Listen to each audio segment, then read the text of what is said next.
Well, certainly these are Ugandans right in Pretoria, South Africa, making a very clear statement, not recognizing President-elect Yoweri Museveni, who have seen the Electoral Commission declaring him as a winner. But let's hear now from Richard Kamga, who is, of course, the coordinator of NUP.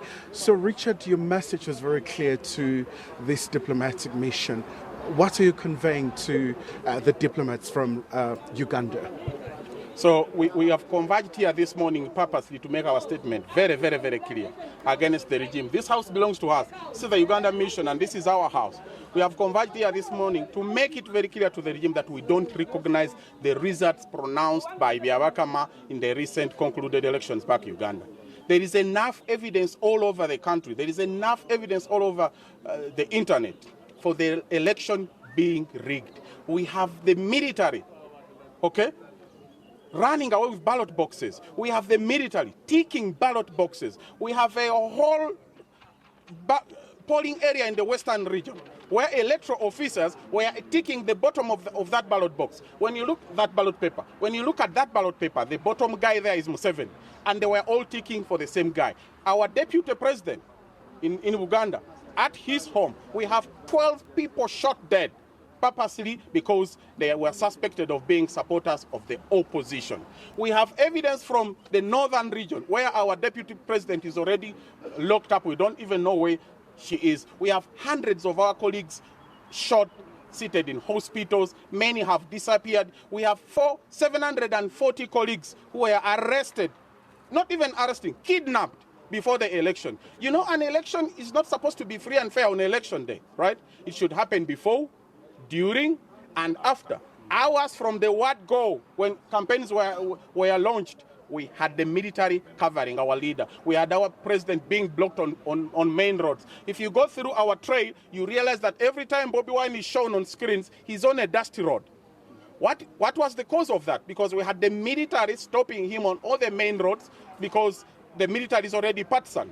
What statement are we making here in South Africa? We have made it very clear here that we don't recognize Museveni's regime. We don't recognize the current government. Yes. We don't recognize all the other members of parliament that have been nominated. No, that have... But what's the way forward? I mean, the commission has spoken and they talk about the legal route if you want to dispute the results. But what's the way forward now? We've been that route before. The last 2021 elections, we went to the Constitutional Court. We actually even went, I think, to the Supreme Court. But you know what is happening in Uganda? We don't have an independent institution.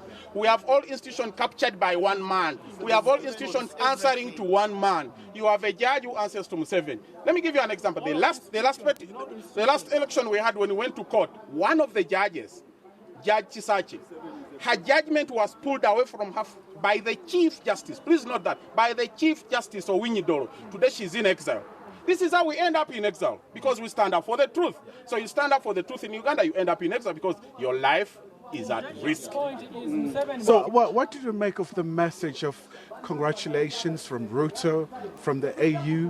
What do you make of that? Oh man. That is the old club of the African Union. This is a group of friends, old men, enabling our operation, enabling the triumph of dictators and bad leaders on the continent. I saw that myself.